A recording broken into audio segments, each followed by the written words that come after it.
who brought you RuPaul's Drag Race and $1 Million Listing. This is World of Wonders Wow Report. Things that make us go wow. Hi, everyone, and thanks for joining us. I'm Fenton Bailey, co-founder of World of Wonder. Tom Campbell, twisted mind behind RuPaul's Drag Race. Hello, Fenton. The Excellent. Chief Creative Director of World of Wonder. And James St. James, literary sensation and editor of the Wow Report. Hello, here we are. Here we are. And Blake. I'm a millennial producer. Taking Blake by surprise today. Blake, Yeah. yes. So, each week we count down the top 10 things that make us go, Wow. And this week, just to sort of change it up a bit, thought we would do the top 10 boy bands that make us go, Wow. And, it was really hard because, yes, we're all gay, so there really isn't a boy band that shouldn't be on this list, right? It was another case of too much to choose from. It literally there was a embarrassment of riches out there for us to go for. Some of my choices are made on pure facts and numbers and popularity, and some are driven by your sentimentality. Oh, I was going to say lust. Oh, you. That's I was going to say James St. James. Well, let's go without further ado. Number 10. Number 10. I want to start our countdown with the Osmond brothers. A good place to start. A very good place to start. I mean, this is a sentimental one because, I was a child of the 60s and 70s. The Osmond brothers were introduced to me by my sister, who's 4 years older. They have a fascinating background. This is the kind of stuff you learn over time, but they are obviously Osmonds. They are the parents are, where's their name? The parents are Olive and George Osmond, and they had a whole bunch of kids. A brood. Yes, and in '59, the first two Osmond brothers, Viral and Tom, who never saw I never heard of Viral. A couple Christmas specials, they were born deaf. And the story goes that the other brothers, the younger brothers, Alan, Wayne, Merrill, and Jay, came together to sing songs to raise money for their brother's hearing devices. Oh, that's the most incredible story. I did not know that. They were trying to get onto the Lawrence Welk show. This is going way back in time because they were squeaky clean. They were doing barbershop quartets. And they ended up singing at Disneyland and an Andy Williams TV show, Scout. Is that how they were discovered? Found them. And from 1962 to 1969, they were on the Andy Williams show. And you can find those videos, and they're just adorable. They're wonderful. It was 4 of them, and then they brought in little Donnie, who was the cutest of the Donnie. And they called it Puppy Love. But they were squeaky clean. They were doing all that kind of stuff. A little footnote on a footnote is Andy Williams came from a boy. His brothers all sang together. A boy band? From the 40s and 50s, Andy Williams was the Donnie Osmond of the Williams brothers. I didn't realize there were boy bands in the 40s. Circles upon circles. So in 70, everything changed. And this is when I start paying attention. I'm like 7 years old. And they signed with Mike Curb, who did a lot of pop music and soundtracks, and they turned them into rock and roll stars. And they put them in like little... No. A little bit country and a little bit rock and roll. You're jumping ahead to the Johnny and Marie show, and I'll hate you for that forever. No, but if you look at pictures, they had on these Elvis-like jumpsuits. Yes. With big belt buckles and rhinestones. And they had they weighed them down because they were so little still. But they were in suede, and it was the 70s, and everything was extreme, and no one had any shame about it. And they had a album called Phase 3, and they had these, but they were like real rock songs. What is the matter? They're really trying hard. Wayne would do the melodies, and Donnie would kind of kick in on the chorus with his high voice. Of course, their big hit was a teeny bopper song called "One Bad Apple." One bad apple don't spoil the whole darn bunch. Oh, that's close. And they had Double Lovin', Yo Yo. This is maybe only a topic my sister really going to get off listening to. There's one song I'm dying to get to. Tell me. Crazy Horses. Yes. Crazy Horses. Did you know that song? Yes, it was a huge hit in the UK, and it was sort of the latter day of their fame. Right? They weren't white hot anymore, but crazy. And they had this extraordinary synthesizer sort of scream thing. It was like supposed to be a horse, like a crazy horse horses going crazy. But they were really trying in some weird way to be like legitimately like hard edge and funky and cool. And they were competing very much with the J5 at the time. I recently posted my sister found when I was home in New Hampshire brochure. She found her 16 magazine poster where one side was the Osmond brothers all in suede and the other side was the Jackson 5 all like in their afros and day glow colors. And every day I remember that it would be on her wall in her bedroom and she would take it off and turn it around every day because she was so conflicted. And then the Osmond brothers themselves kind of went, and because Donnie is, we talk about like in girl groups or something, the Diana Ross or the Beyonce, Donnie was genetically he was superior. The one genetically destined, right? There was baby Jimmy. Well, that is the footnote, because Jimmy was the biggest of all the Osmonds in the UK. I mean, really? I'll be your long-haired lover from Liverpool. I'll be your long-haired lover from Liverpool, and I'll do anything you ask. James. I just remember I had a little thing for Jimmy. You would have loved me because I was Jimmy. I was the fat Donny Osmond. I was like fat kid Jimmy Osmond. I thought like if he could be, they ruined my life, the Osmonds, really, because I thought like if you can sing like them, and I could sing back in the day. You can still sing. Girl, you were just singing in the elevator 10 minutes ago. I'm going to be famous. And then all of a sudden things get all soulful and people held high notes and stuff. But I just thought being You sweet. would have looked great in one of those Elvis confections. Well, we can still do it, you guys. We can do it. Hey, we can do it. Scrap this radio show. We're going on the road.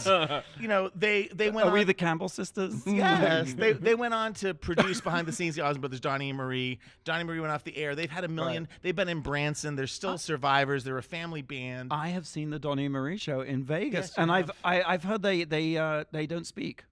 Except on stage. Really? Same as us. I'm spreading gossip. Same as us. That's really sad. But anyway, it's just for sentimental reasons, a big impact on me. The Osmond Brothers. The Osmond, fantastic. Thank you. Number 9. James, this would bring us to number 9. Number 9. Well, I can still count. We have a band that was big in the UK that didn't really do anything here. There were a number in the mid to 80s. There were a number of British boy bands that we're going to get to. One of my favorite was Wet, Wet, Wet, but that's not who we're talking about. Do you remember Wet, Wet, Wet? I do. Okay. I'm trying to keep track of it. What is it? We're going to talk about Curiosity Killed the Cat, who were gorgeous. Oh, I mean, Ben Volpierre? Ben Volpierre. Is that how you say his name? It was Ben Volpierre Pierrot. Was his name. Moi. Yeah, they all had really posh names. There was Julian Godfried Bookhouse. There was Midgie Drummond. But they were just these soulful, beautiful, blue-eyed boys from England. Just pouty and ready to take to bed. Yeah. Their first single was called Misfit, and it was directed by Andy Warhol. Yes, the video, right? Yeah, Yes, the director was Andy Warhol, and this is how I come into the story here. I have a little personal anecdote. The video had Andy Warhol doing the subterranean homesick blues thing, where he's dropping the cards, that Bob Dylan did. Yes. That famous thing. As Pierre Volpierre or whatever his name was dancing beside him and doing this funky little dance. Anyway, the video was directed by Andy, which means that Andy, of course, didn't direct it. It was Don Monroe who did, because all the videos that you thought Andy did, it was really Don Monroe. And Don Monroe Is it Don or Vincent? Vincent Fremont. No. It was Don Monroe. I'm sorry. I stand corrected. Don had invited Lisa E. To the factory to see the premiere of this, and it was during the day. What time? What decade is this? This is 1986. Okay. So this is the last factory. This is my only trip to Andy Warhol's factory, and we went. It was the middle of the day. We go there, and did you ever go to the factory? Do you remember it? No. Okay. Well, you walk in, and it's this 3-story ceiling. Like, it's just this huge, huge alcove. And there's a balcony with a cutout of Andy Warhol staring down at you. And it was done to, scare everybody to think that he was always watching you. And you walk up the stairs, and you go through all these twisty-turny little stairs, down these hallways. And in the hallways are stacks and stacks of art, just piled against the wall. Hundreds and hundreds of paintings. You'd grabbed Millions of dollars. You would go through it, and it wasn't just Andy. It was like Picasso's and Van Gogh's and just stacked and thrown against the walls. Literally hundreds of millions of dollars worth of art. So we go into this little tiny screening room. It wouldn't fit in your lunchbox. Unfortunately. But it's me, Lisa, Don, and Curiosity Killed the Cat, sitting in this little tiny room about this size, watching the video and saying, "Oh my God, how fabulous is that? Oh, wonderful, wonderful. And then afterwards, we go up into Andy's office to tell him how much we loved the video and how fabulous he was and blah, blah, blah, like that. And he, like, could not have been less interested in us. And he was like that. He was shy, James. Well, he was very shy. And he was bored in this case. I don't think he liked me very much. I think I was a little overpowering. But of course, I was like, oh my God, do you like what I'm wearing? Because I was like in a red sequin like coat, like I was like totally dressed in makeup and everything like that. You were fabulous. Yes. But so then afterwards, we would see Curiosity Kill the Cat at like Area and Palladium and everything like that. And so we, like they were friends, and like we got to hang out with them and everything like that. So to me, Curiosity Kill the Cat, Misfit is one of the greatest songs of all time, and it takes me back to. They were a great boy band. They looked the part.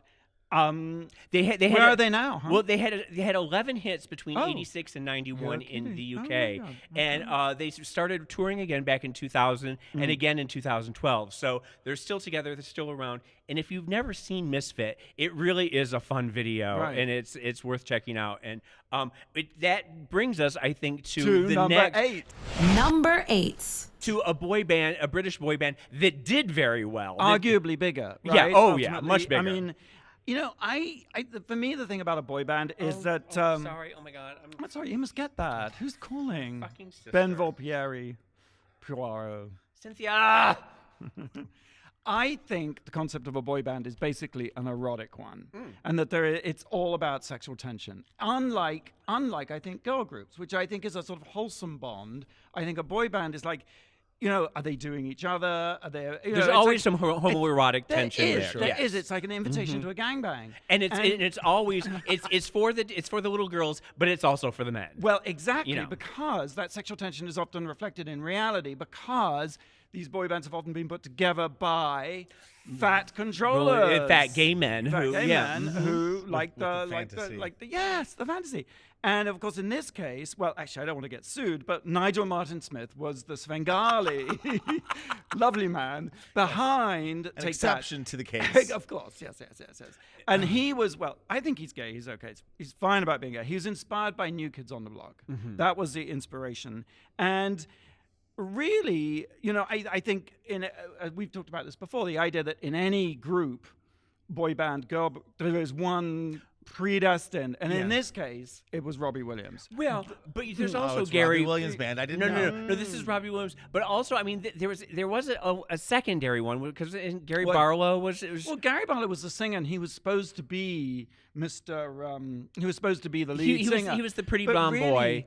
Robbie Williams was the bad boy. Exuded something. I mean, I actually met him once at a TV taping in London, and I've always nurtured fantasies, impure thoughts. Yeah, and someday. I walk into this room, and I swear to you, our eyes locked, and I knew just that thing. That gate out, something was going on. I immediately, of course, looked away. I don't think he pursued me. He wasn't interested in me, but I could tell there was that moment of like, oh, I see what's going on here. And he did that. Like he was one of those people who can turn it on and instantly seduce every single person in the stadium. Oh, you know? totally. I mean, like he was literally every single person walked out of the stadium thinking he was looking at them. You know. You've just undermined myself. How dare you? But you know those types of people. No, absolutely. You're absolutely right. And I think they all to some degree had that quality. And the interesting thing was that their first hit was called Do What You Want. And it was in 1992. Small hit. But the video, oh my God, they were topless and they were wearing S&M harnesses. I mean, interestingly, when they became famous, that all got dialed back very quickly. But they were naked from the waist up. I mean, actually, they did have bare butts. They were wearing chaps. I mean, the whole thing was an S&M fantasy, and they were smearing each other with Jell-O. I mean, it was Do What You Want, and it was really full on. I mean, really. And then they subsequently dialed it back. But you know, they covered Could It Be Magic? Barry Manilow did a fabulous dance version of that. Dan Hartman, Relight My Fire. I mean, they Take had Me some Back for Good, isn't that? Oh, yes, they had their own hits too, but I felt that these were telling the songs that they decided to cover. Anyway, Robbie Williams and Nigel Martin Smith kind of got into it. And years later, Robbie Williams said, I can say something nice about every single member of Take That, but when it comes to Nigel Martin Smith, I want to rip his uterus out. Whoa. That's tough, yes. And then, Goodness. so Double Nigel slam. Martin Smith, Nigel Martin Smith responded, it's very sad that Robbie has turned out like he has. He doesn't seem happy. He has been suppressed, and all the ramifications of that are beginning to show. He looks a mess. It's very telling that none of his relationships with women has last. Deep down, he is gay. Robbie and I were completely comfortable with each other. He was the more dominant one and knew what he wanted. That's not the behavior of a man who's experimenting for fun. It was for real. These views do not represent the views of Radio Andy, World of Wonder, or Tom Campbell. Here's my point. I think they were a great band, great songs, but I just think you always need this level of sexual tension and sexual intrigue, whether it's true or not. It's the jet fuel that makes the engine roar. You know, right? I have an interesting story about Robbie Williams, and right around the time of Hey DJ, when he was arguably the biggest star in Europe at the time. I mean, like selling out stadiums. I mean, just everywhere, Fantastic, and could not break in America to save his life. No matter what he does, he had so many great albums. The Ego Has Landed. All I mean, I can't. That's even how I know him, is the artist that never made it in America. he was the male Kylie Minogue, is what he was. I saw him in Runyon Can once. He could just walk around. Well, no one would. This is my touch story him. where I saw him. He was sitting on Sunset Boulevard in front of Tower Records with a can of beer, just lying like a homeless person on the street, just watching people go by and as happy as a clam because he had that double life where he was the biggest star in the world, and then he could come to America and be an absolute nobody and sit on the street and drink a beer and just people watch. It's actually a fantastic luxury. Yeah, I would think that no, would it be a is. fabulous- And I think people feel sorry for him because he's never had a hit here. He's had a few, but nothing massive. Angel, right? Was it? Yeah. You said something. But he does have that luxury of Millennium, coming here and just like blending in, and I think not many pop stars have that. But this whole drama that you read about, going back to the sexuality, is he gay? Is he straight? Yeah. Today, he could just say he was fluid. Yes. And everyone would just leave him the F alone. I think it was much more traumatic back then. Of course. But he always has said that he, is bisexual, and that he didn't he have a boyfriend for a while, and now he has a wife or something. I'm not sure. There's never ever been any sort of. It's always been. Well, he had a mad crush on you, Fenton. Oh, Let's well, not yes. deny I that. mean, unrequited. That's clearly what went wrong here. You for him. ruined him. By the way, we've got to wrap it up, but I have to say, the most fascinating rock biography you could ever read is Feel by Chris Heath, who spent like 2 years with Robbie Williams, invited into his life, and it's really intense. It's a sort of, it's almost homoerotic, the obsession of the biographer and the subject invited him in, and it's this sort of over 2 years? Yeah, it's like 600 pages long, but it's a pretty fantastic read. Sounds hot. Okay, we have to take a quick break. Blake has done the magical question. Yes. Okay. I'm going to do this. What is the best-selling boy band of all time?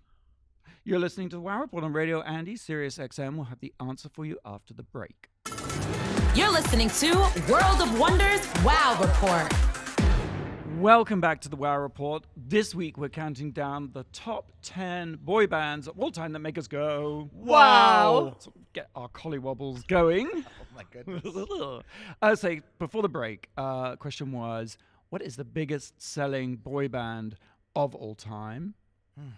Gosh, I mean, I would have to say it's like Boys to Men. Oh, That's good. I'm going to say NSYNC. I'm going to say, because I don't know the answer either, I think it's Backstreet Boys. Well, Fenton's right. Oh, my my gosh. gosh. Yay. Both Boys to Men and NSYNC are on the list at number 7 and 8, respectively. Okay. All right. It's Backstreet Boys, then the Jackson 5, then New Kids on the Block, then the Osmonds. Wow. Fantastic. Okay, so I'm Fenton Bailey, winner of the contest. Here with Tom Campbell and James St. James. Losers of the contest. Well, I didn't want to point that out, but what have you got for us at number 7, Tom? Number 7. I want to talk about the Monkees. Oh, of course. Now, the Monkees, when you think about them quickly, they're a joke. No! Thank you. But they're a prefab band. They were a Saturday morning show. Right. But what started out as kind of like a fake band that thought they were the Beatles turned into one of the most successful boy bands of all time. With songs that still resonate today and are still just as hummable and fun today as they were back then. They haven't dated at all. Because by the time they came around in the mid-'60s, it was getting to more to the Beatles model where you had to write and perform your own songs. And this was a band that was put together for a television show by Don Kirshner. Remember Don Kirshner's rock concert? And while they were all musicians and had, wrote stuff later, at first it was a TV schedule. It's like write a song, record it, get them out of the studio and go. And so they solicited, like the Partridge Family, sort of. Before them. They're not boys, right? And so Don Kirshner went to all of the songwriters like Carole King and Neil Sedaka? No, Neil Diamond, and all these people who were like part of that Brill House songwriting thing, who were starting the Brill building. They used to write for all like the Chordettes and all that kind of stuff. Now they weren't selling their stuff; they sold it to the Monkees. And so, like, when I saw her face, now I'm a believer. It's a Neil Diamond song, really. And it's just a Pleasant Valley Sunday was Carole King, because she had moved to the suburbs. She'd left New York and moved to California and was writing about it. So there's some amazing, and I love Daydream Believer. Up, sleepy Jean. Oh, what can it mean to a daydream believer? And I wonder if there was like some computer at Radio Andy that just showed us how many people tuned out. Because funny enough, that is a song that hasn't aged a bit. No, that's what I'm saying. Like, why? Well, how is it that some songs just don't age? When you think about it, really, a lot of the Beatles songs are like so 60s, like you can't even listen to them anymore. Right. Even though this is like pure 60s pop and sugar pop, right? It's still just as fun, and you get that smile on your face, and you just love it. And they did, which again was sort of a precursor to MTV. It was the idea because it was like a different show every week with a different song that was featured. It was Madcap. Supposedly they tried to make this happen in 1962, and the person couldn't sell it. And then the Beatles happened in Hard Day's Night, and they went back to the TV station NBC, and they made it. And I also, there's some story, if I have this right, where they were they got a little too big for their britches. You know how it is, and so like the Monkees kind of didn't happen as long as you wanted them to. And so the next thing, I think it's Don Kirshner he did, was he created the Archies, who were cartoon characters. Well, actually, no. So it's like no more talent. Right. It's just cut out things studio musicians singing "Sugar Bum Bum Bum Bum Bum," which was the number one song of like the '60s. Right. But I want to point out that the Archies begat the Josie and the Pussycats, and Josie and the Pussycats was actually modeled on the Monkees, where it was that same sort of plot where every week you got involved in shenanigans. There was a chase scene at the end that incorporated the music, and so the Josie and the Pussycats was the cartoon version of the Monkees, and they specifically said that. And in the 80s, there was a huge Monkees resurgence. Yes, because they brought the show back. Nickelodeon did Nick at Night and started playing the Monkees, and then MTV embraced them. It was because it was kind of this. It was a precursor or a forefather of MTV and putting sort of narrative. And with music. Mickey Dolenz, wasn't he the one whose mother or he invented the whiteout? No, it's not Mickey Dolenz. It's Mike Nesmith. Mike Nesmith, yes, who went on to make billions, right? Yes, his mother did. Well, okay, so there's the whiteout story, the Tipex story, right? The mother, right? But Michael Nesmith invented MTV. Oh, right. Yes. What happened was he created a video clip for Rio, and that led to, which was his solo single, then that led to, he created out of that a show called Pop Clips. And Pop Clips was on Nickelodeon, and it was sold to Time Warner, who rebranded it as MTV. Yes, I remember that. And he was very involved. I mean, he was seminal. And he actually went on, Michael Nesmith went on then to do a couple of music videos for All Night Long, Lionel Richie, and he produced a music video for The Way You Make Me Feel, Michael Jackson. I did not know that. I did not know that. But the idea of MTV originally was it was supposed to be art, art and artists, which it kind of was for about 5 minutes. But and that was, I think, his original vision before it went on to become this other thing. So sometimes people think Monkees is a joke, but they really have great Huge music and were really influential. Yes. I just want to say their names out loud. Davy Jones, Mickey Dolenz, Peter Tork, and Mike Nesmith, the Monkees. We love you. Yeah. Wow. Oh, by the way, the Monkees' latest album, Good Times, was released in 2016. So they're still around in one form or another. James, it's time for number 6. Number 6. Number 6, we have Menudo. There's a lot to unpack with Menudo, okay? Menudo, actually, it's a Puerto Rican boy band who they were pubescent boys in little spandex outfits singing songs about love. And the gimmick was that every single time they started getting facial hair or their voice would change, they were out. They had an expiration date. They had an expiration date. They were like sour milk. Like the minute they started hitting puberty, they switched up. And so over the course of from 1977 is when they started through 2004, I believe. Something like that. How many in total? There were I don't remember. Hundreds. Hundreds, literally hundreds and hundreds of boys. James was in Menudo. Went through the sausage factory that was Menudo. Okay, you talk about a Svengali. There's a Svengali. There was one here. His name was Edgardo Diaz, and he was the man who brought them all together and who came up with the idea. Like I said, it was in the 70s, and you don't realize that they were around that long. They started really becoming popular all over Europe and South America is where it really exploded for them. And then in America in 1983, I was gonna say the early 80s is when I became aware of that. The reason why they became popular here is because they had on Saturday morning cartoons, ABC. Yep. They would do a 4-minute song.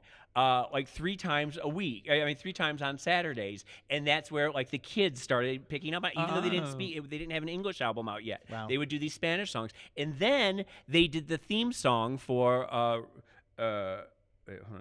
Then they did the theme song for Rubik the Amazing Cube, which I don't know if you remember. I've missed that one. But it was a cartoon about a sentient Rubik Cube. Very 80s, very 80s. And then they had an English-speaking album that came out, and the big song, which I'm sure you all remember, was the theme from Cannonball Run 2 called Like a Cannonball. And it went racing up the charts, and they became massive here in America.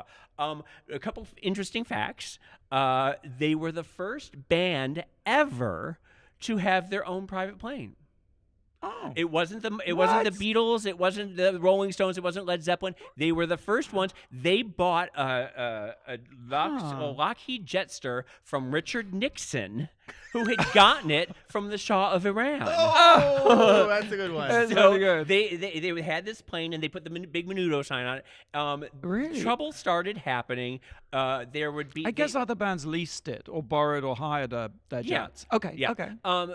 Trouble started happening when they started getting a little greedy, the managers and everything, and there would be like a studio that would fit like 100,000 people, and they would sell tickets to 200,000, and people died, dangerous. and there would be stampedes and things. And wasn't there started some happening. other? Well, here we go. Oh. Because it doesn't take Batman to figure out that you have something a little hinky going on here, right? You've got Sorry, these I should be laughing. hot little boys, singing and tap dancing and jiggling their little booties and in their little spandex uniforms.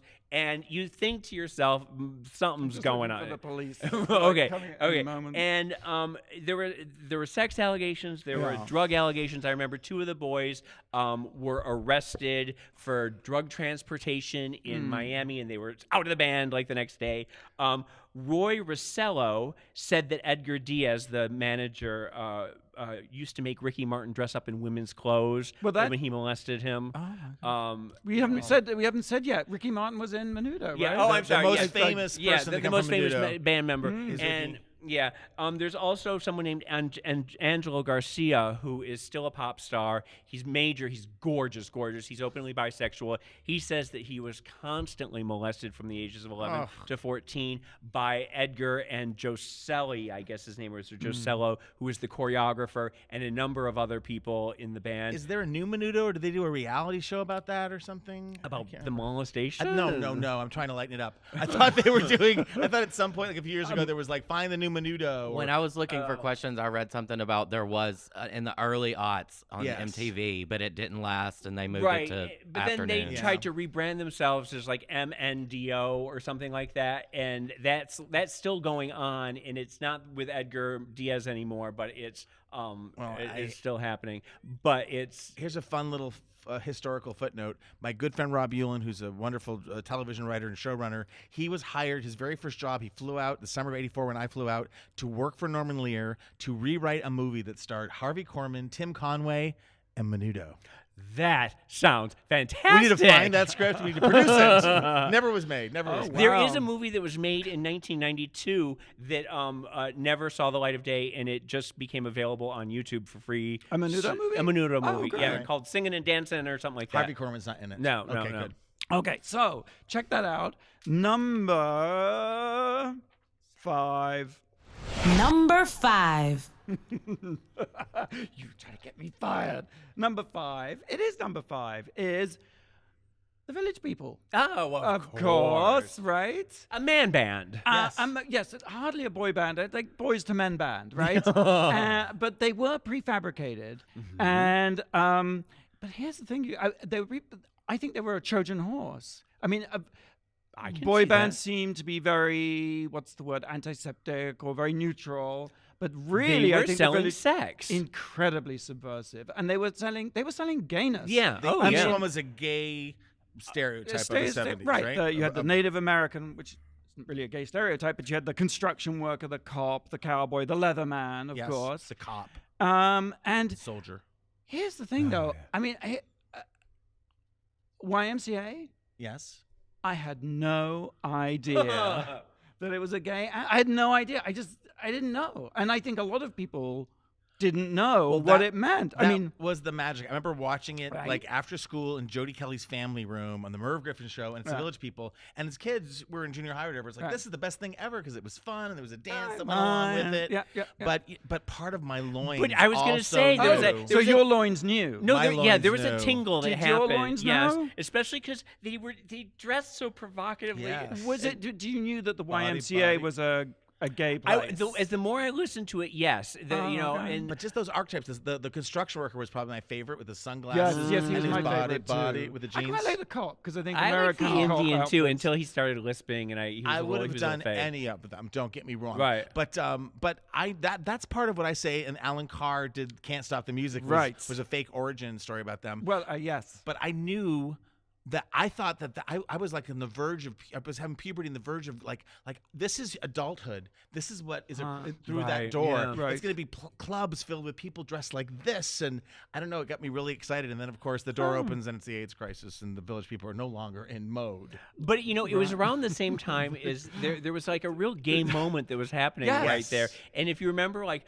a lot of the like there was the rumor about Rod Stewart that you all heard in school. Right. Stomach pumping. And Richard Gere and Richard the Gerbils. Gere and all that stuff. So there was like the idea of gay. The late 70s was disco, and disco is very gay. Yeah. And it was pre-AIDS. Right. And everybody was kind of opening up, and it seemed like, the pendulum swings because all of a sudden it was Disco Sucks, which was about music, but it was also about lifestyle a little bit. It was like, you can't be this happy. It's what we've talked you about. Can't be this gay all the time. And also that line that you can be gay and society will accept you as gay, and there is a line, and if somehow you cross this line, it's done. Yes. You're done. And I did want to talk a little bit about Can't Stop the Music. Awful film. I mean, but that's okay. Have you seen it lately? I have not seen lately. it. Yeah. Oh. No, Valerie Perrine. I saw her at lunch the other day at Soho House. She looked fantastic. You know who's in it? Who has a cameo part in it? Bruce Jenner. Oh, right. Now Caitlyn Jenner, of course. Yes. But the other funny thing is, in the Navy, I mean, when you look back on it, Macho Man, San Francisco, Go West, I mean, how could one not know these were gay anthems? I apparently didn't. But in the Navy, the Navy approached them, the U.S. Navy. Yes. Yeah, U.S. Navy Yes, approached them and sure. said, we would like to use this song as a recruitment tool. And so they placed at their disposal a destroyer on which they made the music video. They want you. They want you. They want you as a new recruit. Little knowing what exactly was going on about the seamen and things of that nature. And so and then there was much. I mean, we actually interviewed a colonel or general or someone who, I guess Rear Admiral would be more appropriate, who actually said when they realized this, they just dropped the whole thing. But the Navy genuinely thought, well, Village People, there great was such to promote. denial from society and gay people that you could kind of live in this demilitarized zone of of denial. Well, right. Interestingly, YMCA tried to distance themselves for the last 30 years about the song, and finally, just this year, they've approached the Village People and they've asked if they can start using it as. So they've finally all this time come around. But that's the distance that That the we've years all- of yeah. the past make it feel. But safe for many again. years they were embarrassed of it, and now they've learned to embrace it. Well, that's good. I look forward to that because their latest release was the single "Let's Go Back to the Dance Floor" in 2013. So it's been too long since we heard from the Village People. Get some more. And we know Randy very well. Yeah, Yeah, I'm a Randy Facebook Jones the friend with Randy Cowboy. Jones. Yeah, no, he's a lovely. longtime friend of ours. Gorgeous. He's wonderful. So here's the question, because we have to take a quick break. Okay. Can't Stop the Music won which prestigious filmmaking award? This is the Wow Report on Radio Andy, SiriusXM. You're listening to World of Wonders Wow Report. Welcome back to the Wow Report. We're counting down top 10 favorite boy bands of all time. Boy bands that make us go, Wow! I'm Fenton Bailey, here with Tom Campbell, James St. James, and Blake. Hi, guys. Hi. So the question was, what prestigious filmmaking award did Can't Stop the Music, which was the Village People's movie? Yeah, what did it win? Do you know how Pia Zadora won a Golden I was Globe? gonna say it's got to be the Golden Globes. Golden 'cause Globe they for will- best musical film, music or comedy. Yeah, the Golden Globes will give it to anybody for anything. All right. Well, and guilty of a misdirect. It wasn't a prestigious award. They won the Golden Raspberry Award for the worst picture. Oh. But here's the thing. It actually won the first ever such award. And in fact, this movie inspired the creator to create the raspberries, the golden raspberries. Oh. So not only did it win the first award, but it was the inspiration. Just one of the many ways in which the Village People have It changed set our a lives. high or low mark depending on how you rate a Raspberry Award, I'm not sure. So who's at number 4 in our boy band spectacular? Number 4. Yesterday, all my troubles seem so... It's the Beatles. You have such a great voice. How you're like, how can you not talk? How can you talk about boy bands, which I know are kind of like more pop gummy, but the Beatles are everything. Last year we talked about this a little bit in the show. I saw that Ron Howard documentary. 8 days a week, Eight right? days a week, where they found all this film and concert footage that had never been seen before from like 64 and 65.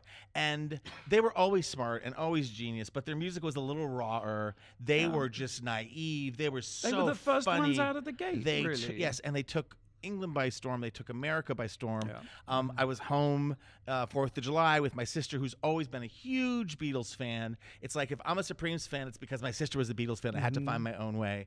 But she just bought, I think it's the Sgt. Pepper's Lonely Heart Club Band. Oh my God, what a 50th fantastic anniversary. Fantastic album. And we drove home singing every song. Yes. I mean, they're in your DNA. Yeah. I never thought I listened to a lot of Beatles, but I'd never had headphones and was studying or reading.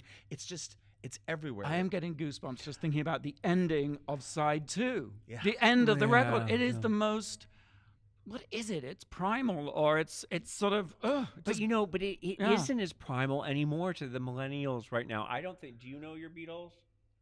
Do you know your Blake? Beatles, Blake? I know a good bit of Beatles. See, have you listened to Sgt. Pepper's Lonely Hearts Club I Band? know songs from it. I mean, and because that one album by the Beatles came out, probably in 2000 or all the something. one hits. All the Right, one yeah, hits. But it But was you know- huge, and we all had that. But so. I mean, a lot of kids today don't know their history. They don't know the Beatles. Remember when he did the song when Paul did Rihanna and Kanye? Yeah. And everyone was like, "How nice of Kanye to let that old man be on his album." or was it no- like the how nice of her to be supportive of new talent? or Yes, something? yes. Jeez, you're making me think of things differently. You're probably right. I mean, I'm a nostalgia freak, and I like music that existed before I was born. I love Yeah, music in the yeah. 50s, the 40s, the 30s, the 20s. So the Beatles were slightly before my time, and because my sister was obsessed, there's kind of the only boy band where all of them were successful. Right. Even Ringo Going on, had yes. huge hits and Yes, sold yes, millions yes. of albums. George Harrison was the quiet one.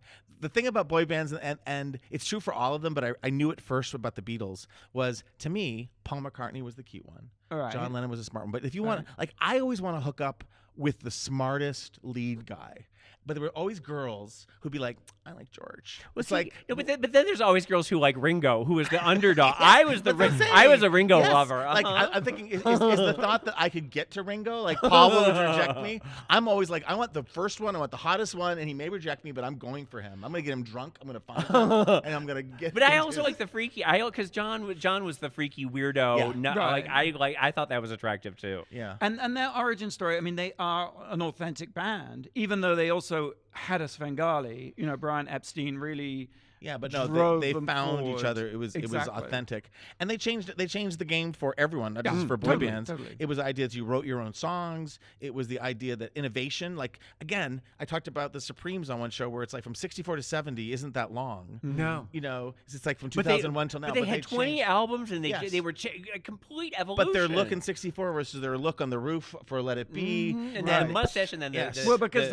originally the whole idea was that the boys had to wear suits. They had to be properly dressed. This was a sort of British Broadcasting Corporation type concept of sort of post-World War Britain was, Yeah. you know, you dressed up properly if you were going to be on the TV. Like Yeah. people used to dress up to get on an airplane. Yeah. And they broke that mold, not in terms of dressing up to get on an airplane. But you go it's the from whole I Want to idea Hold of- Your Hand to Sgt. Pepper's, and Yeah. then to like Abbey Road and Yeah. like the Well, yeah, hippie period. exactly, and then the Yellow Maharis. Submarine, and, Yeah. And you they know, influenced the Rolling Stones. They influenced the Beach Boys. They influenced Holland Dozen Holler. They Yeah. influenced And everybody. you know, you talk about how like you think that Madonna was the first person to change her image every couple of months and everything like that, and she was the first chameleon, the pop chameleon. But really, they did. They really invented that whole idea that you were going to be completely different But it every felt single authentic. album. It felt like they were searching Right. and They were, trying to right, learn. right, And it was yes. the 60s where all of a sudden people had long hair. and they for went years. to India and, and- chanted things. Yes. Were the times influencing them, or were they influencing the times? Or I mean, They may have been a step ahead. Yeah, They may but have been. there is a bit of Yes, back a and forth. circular thing that happened. Well, I bet they influenced your pick of number 3, James. Number 3. My number 3, I'm just gonna say it. I'm just gonna go there. I'm just gonna do it. Bigger than the Beatles. One Direction, the best boy band of all time, bar none. I won't have any argument. I won't broke any discussion about this.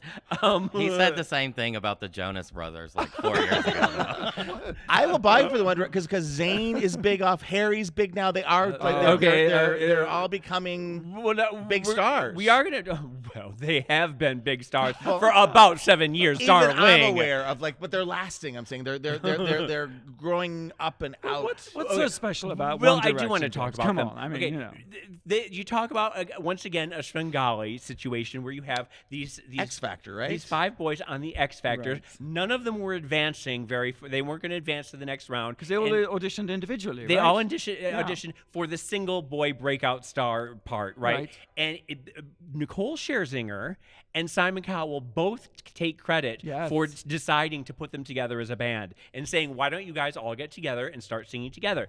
And the minute that happened, I noted. I've talked about this. I discovered One Direction. I brought them to America. That episode where they first sang together the first time, I found it on the internet. I posted it on the Wow Report. I went One Direction bananas. They owe you, James. They St. owe James. me because literally they were so made for the teens, for this era we're in right now. In what respect? They are so gifable. You have never found a band who works as well in gifs. Like you can see, they each had a relationship with each other. Yeah. Okay, and they're the Larrys, the people who are still convinced that Lewis and Harry are lovers. Okay, and there are hundreds and hundreds and hundreds of gifs of them flirting together and touching each other and sitting on each other's laps Yeah. and nuzzling each It's other. a little bit and- like Tattoo. well, and you don't know whether they were queer baiting. Okay, I'm sure they were. No, like, they're fluid. Oh, no. Everyone's fluid now. romance. But no. Harry, I really believe is. I really believe that Harry is bisexual. And I'm listening. Lewis, Go on. And Lewis was playing along in Right. the beginning, and this whole Larry thing started, and the One Direction fans are some of the most rabid fans on the planet. They put Bieber fans. Well, look at you. You know, I know. I'm trying to tell. Okay, so it really started to get to a point where Lewis couldn't take it anymore. Oh. And he and Harry had a riff, and they wouldn't speak to each other for years. They were on opposite sides of the stage. They wouldn't look at each other. Oh. They would tour on separate buses. They really grew to loathe each other because of this rumor that they were lovers. And each of the boys had what? I'm loving it. Did Harry jump off the Tallahatchie Bridge?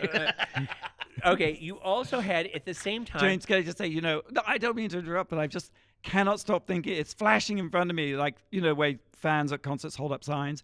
Point your erection in my direction. One erection is what many of their fans yeah. say. Okay. But anyway, at the same time, you had Liam, who started real.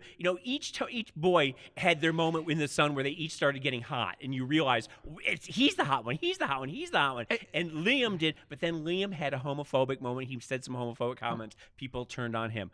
Zayn, who is Mr. Gigi Hadid. Moment of silence for Zayn. Who is arguably the handsomest man on the planet, okay? cover of Vogue. I mean, literally those eyelashes are like camel eyelashes. They're just huge. They're beautiful. He's the first Muslim heartthrob I think that we've had. If you really,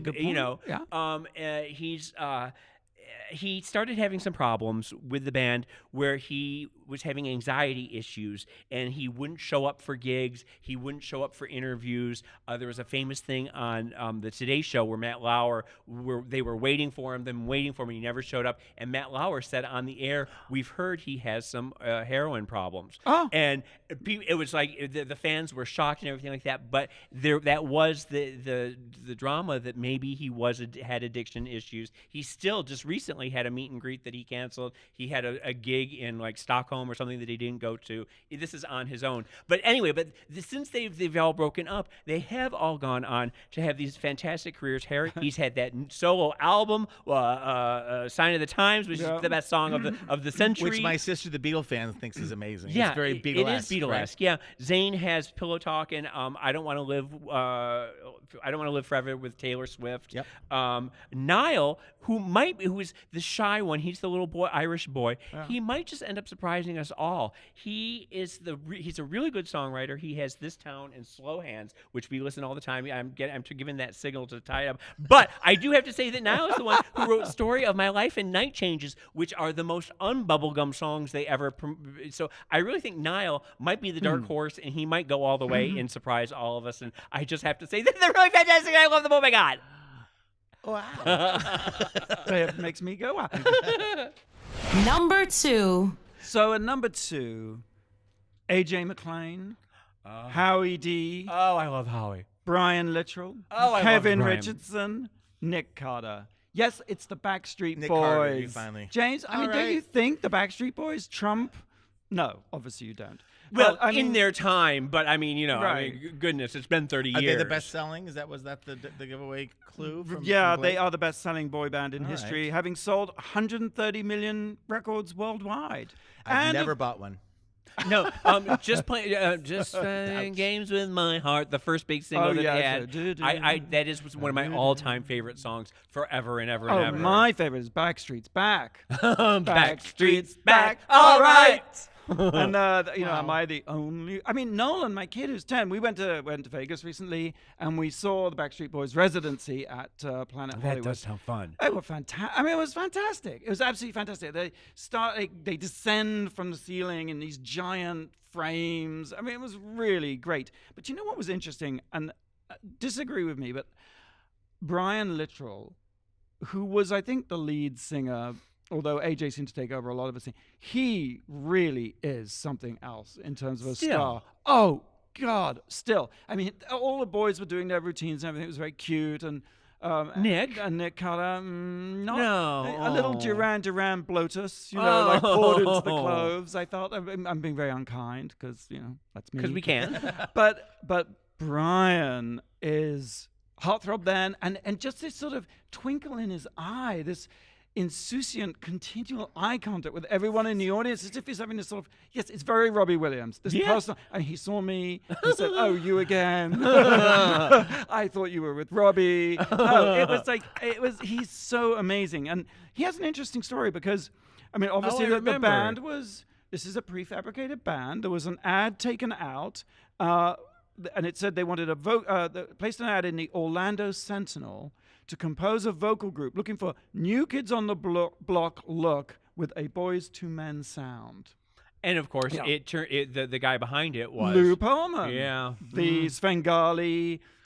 I mean, we all know the story at this point. I mean, it's the same old story. Fat controller, allegations of financial exploitation and physical sexual abuse. So, But he went to jail nothing to see here. Right? He passed away in jail. He did, yes. He for a Ponzi scheme. Funnily enough, he was involved in a Ponzi. But I mean, at the time, it was NSYNC versus Backstreet, and I was sort of in the NSYNC camp. Of course. But I do appreciate Backstreet. It's just I love them. I do love them. Well, Brian Littrell, the one who is the heartthrob, oh, right. he led the lawsuit. Didn't he have a heart problem? He led the lawsuit. He was the first one who rebelled against the Svengali and sued, and then the others joined in. And then, he had a hole in his heart. They discovered a hole in his heart. He finally had surgery for it, and they had to postpone the tour almost at the very peak of their fame. They thought he was going to die. It was very serious. Yes, and that wasn't one of their songs, "Hole in My Heart." Shame on you. And then, seriously, very sadly, he nearly lost his wife. Because they were in Boston, played a concert, and his wife had planned to catch the flight back the next morning to L.A., American Airlines Flight 11. No. She canceled at the last minute to stay. Sadly, their set carpenter stayed on the flight and died. But, good news, they're still going strong 20 years later. Their Las Vegas residency, Backstreet Boys, Larger Than Life, was on this summer. I'm sure they'll be back. So if I can see them live, I should. Oh, absolutely. I mean, it's kind of, you realize. No, I would really love to see the songs are just fantastic. Fabulous. I do want to point out that there's a gentleman out there with flowers for me, waiting for me to end. I don't know. I think even once he catches eyes with Fenton, it's all over between you two. He's sent from One Direction. Because we're recording. You can watch. You can listen to us on Sirius, of course. Or you can stand outside the studio and look at us. You can on Hollywood Boulevard. Or you can just watch on the Wow Report. Google the Wow Report Radio on YouTube. Andy. Okay, so when we come back from the break, we'll reveal the number one boy band of all time that makes us go, wow! It's the Wow Report on Radio Andy, SiriusXM. You're listening to World of Wonders Wow Report. Things that make us go wow.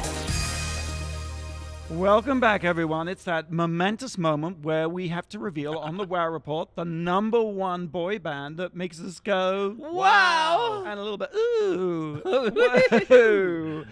Number one. Tom, will you do the honors and reveal this week's number one? It was hard to pick just one, but we're picking the Jackson 5. Of course. And there's so many influential bands. I just have to give a shout out to them because I have a trainer, Marcus, and he's like, I asked him who are the biggest boy bands, and he was like, you've got to do New Edition. Because they created they started before New Kids on the Block, and New Kids on the Block influenced the Backstreet Boys and NSYNC, and there's Boys to Men. There's so many. So again, if you disagree with us, but the Jackson 5 is a fun one to end with because they were kind of at the end of Motown's, like they were in the early 70s. Motown was kind of. The machine of Motown was kind of over, and the Jackson 5 was this last burst. And there's the story is that Gladys Knight actually discovered the Jackson 5 and told Berry Gordy about them. She saw them when she was out traveling. But as things went at Motown, the first album was Dinah Ross presents the Jackson 5 because she was their biggest star, and she presented them. Presumably, they were with what are the parents' names? Joe and. Oh God, Catherine, and their parents, but they're overwhelmed by all this, and so they came to Beverly Hills, and I think Michael and maybe some of the Jackson 5 actually lived with Dinah Ross in Beverly Hills and learned some of the showmanship. But their little Michael Jackson, we talked about the Osmonds, was so soulful, so powerful. There's a song, I Wonder Who's Loving You Now. It's like the soul of a ancient, singing this thing. No, definitely. And talk about the one that's predestined, right? Yeah. And there was that same thing where Jermaine, the formula was kind of like the Osmonds, where Jermaine would do the leads and Michael would kind of bop in, and then Michael just took over and kind of overwhelmed them. They, the history of the band is that Jermaine, they were at Motown. Jermaine fell in love and married Berry Gordy's daughter, and then there was a big dispute, and they wanted to leave Motown, and they went to a different record label. That's funny because in the Supremes, where she married Berry Gordy's chauffeur, like they're all like sort of. It was a family, right? And so Jermaine stayed behind, had a solo career. He had some stuff, and the Jackson 5, they can no longer use that name. They became the Jacksons, which is their name now, but they still had like. What was it? Blame It on the Boogie. Don't blame it on the sunshine. Don't blame it on the moonlight. Oh, yeah. Don't blame it on the good times. I love that like latter day hit, which was Torture, right? Yes. I love Torture with you the whiplashes and everything. Wait, what was the one with the rain? Not the rain.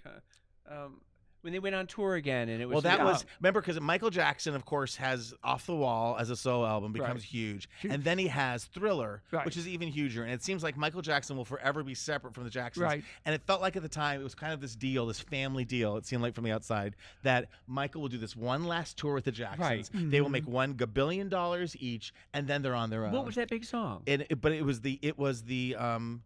But it was Torture, but it was No, there was another one. It was 84 because we talked about this. My friend Rob Yulin, who I mentioned before, who did the Menudo movie, he won a radio contest to do the Victory Tour.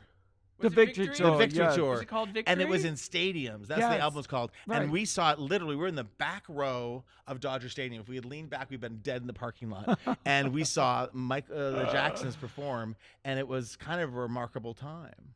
Was it amazing, the tour, though? I mean, like, or did it just feel a sense of obligation? It felt a little sense of. I mean, we had crappy seats, but it's not. They weren't being like talkative and charismatic with the audience. It was kind of like the only thing they said that wasn't pre-recorded was like "Full Moon L.A." You know, it was one of those things. Was it State of Shock? That was with Mick Mick Jagger. That was Michael Jackson, Mick Jagger. Oh. No, it's the Jacksons. No, it's the Jacksons. With Mick Put Jagger. me in a state of shock. We'll have to go and look at that closer. Okay. Thing. But the Jackson 5, but probably the warmest part in your heart is I Want You Back, ABC, Stop the Love You Save. No, that was him by himself. Yeah. And supposedly Suzanne DePass, who's a famous movie producer you've met with, who started off with Berry Gordy like as an assistant, and then like she was holding the camera of that audition tape when you see the Jackson 5. Oh my God, that's amazing. Yeah. It's almost unbelievable. Like, how do you explain Michael's talent at that age? It's just the most extraordinary thing. It really is. I mean, the cynic in me must say, "Oh, it's a sort of simulation of." No, but it's no. All He was just there. channeling from the gods. And watching any clip is just you're transfixed. Yeah. Jackson 5. That's all we have time for today. That's our top 10 boy bands. You can check out these stories and more on the Wow Report, Net /